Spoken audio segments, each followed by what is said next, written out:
بسم اللہ الرحمن الرحیم۔ برادران اسلام، السلام علیکم ورحمۃ اللہ وبرکاتہ۔ آج میں مختصراً اذان و اقامت کے آداب بیان کرنے کی کوشش کر رہا ہوں، سماعت فرمائیں۔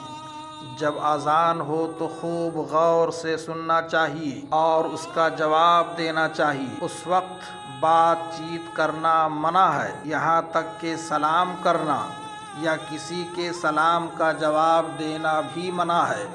حتیٰ کہ اگر کوئی قرآن مقدس کی تلاوت کر رہا ہو تو اس کے لیے بھی یہ حکم ہے کہ تلاوت قرآن عظیم روک کر اذان سنے اور اس کا جواب دے۔ کیمیائے سعادت میں تصوف کے امام حضرت امام غزالی رضی اللہ تعالیٰ عنہ ارشاد فرماتے ہیں، جس وقت تو اذان سنے تو چاہیے کہ شوق اور دل و جان سے سنے، جس کام میں ہو اسے چھوڑ دے اور امور دنیا سے منہ موڑ لے، کہ اگلے لوگوں کا یہی طریقہ تھا، یعنی دنیا کے کام چھوڑ کر اذان سننا ضروری سمجھتے تھے۔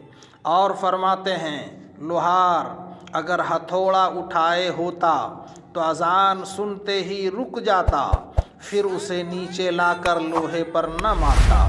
موچی اگر چمڑے کے اندر سلائی کر رہا ہوتا تو باہر نکالنا تو درکنار اس جگہ سے ہلانا بھی پسند نہ کرتا تھا، اور اس منادی سے روز قیامت کی ندا یاد کرتا تھا۔ اللہ تعالیٰ اذان و اقامت کا ادب و احترام کرنے کی توفیق عطا فرمائے، آمین یا رب العالمین۔